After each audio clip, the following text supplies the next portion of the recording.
The Farage story is taking another very interesting shift.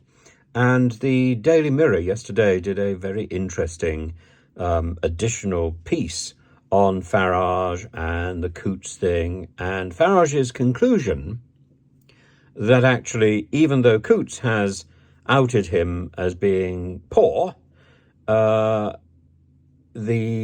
underlying reason for his losing his bank account is indeed the PEP, the politically exposed person thing. Now, a politically exposed person is defined in Europe by the Council of Europe as an individual entrusted with a prominent public function. So not necessarily somebody who is in Parliament, but somebody who has a public identity. So I suppose that could also be an actor or a or a prominent business person. That could also effectively be a PEP. Now, the problem is Nigel Farage and his friends in the Daily Mirror want to suggest that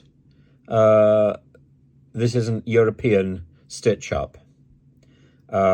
He admits that, there is, of course, the question about why would Coutts actually rat on him to the media and explain that to the media without his permission that he was thrown out of their bank because he didn't have enough money. It seems extraordinary that a bank like Coutts, which so prides itself on discretion, should be going to the media and telling people about their clients, their customers' financial health. Something doesn't ring true about this. Something just doesn't ring true. If they're not prepared to tell him, why would they tell the media? And then the next story is that it's all about EU rules and regulations. That's where the PEP exposure comes from. But the point is, it's a very quick checkup on the internet. PEP is also, it also dominates Indian banking from about 2003 or 4. It goes back some time. It's not something which has just happened. Politically exposed people can expect to be cancelled because they have controversial opinions. Well, that's not necessary. That's an interpretation of the PEP issue, and it's something that I think the banks are looking at now, that the government is looking at. Of course, it's something that people like Tony Robinson, Katie Hopkins, and Nigel Farage and others are looking at, because it's sensational. Government ministers have been forced into finding a solution. They've been forced into looking at this quickly, not terribly quickly. Kemi Badenoch has been asked to has been putting pressure on Mr. Hunt about this to deal with this concern, and Andrew Griffith, who's the economic secretary, has written to the Economic Conduct Authority asking the FCA to prioritise its review of this over the coming months. So not that quickly, I must add. But had Nigel Farage been anybody else, I don't suppose that much fuss would have been made. Not that much fuss was made over Tony Robinson or Lawrence Fox or Katie Hopkins. There is an issue here. This cannot just be dismissed as people who are receiving funding from strange places.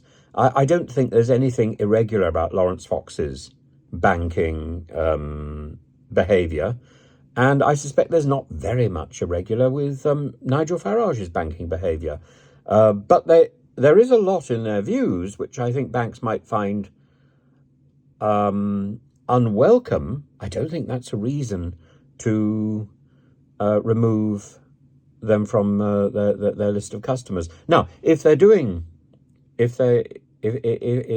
using insufficient funds as an excuse, it's worrying. Alarm bells should not be ringing because somebody is a PEP. In fact, if anything, more effort should be made to protect them if they are a PEP.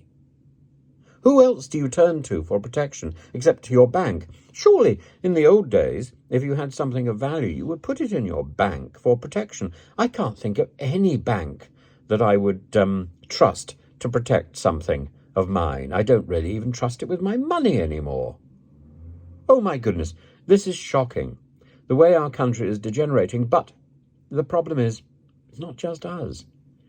This is universal banking. This is about global banking. This is about global views and global rules. It's not about Europe. And those people who think that Nigel Farage is fighting against Europe, they've got their heads stuck in the wrong end of the chicken. This is about a global machine. And a global machine that doesn't want to take any risks because it's got it wrong so often. It will only take risks with our money and at our expense. That's what banking is now.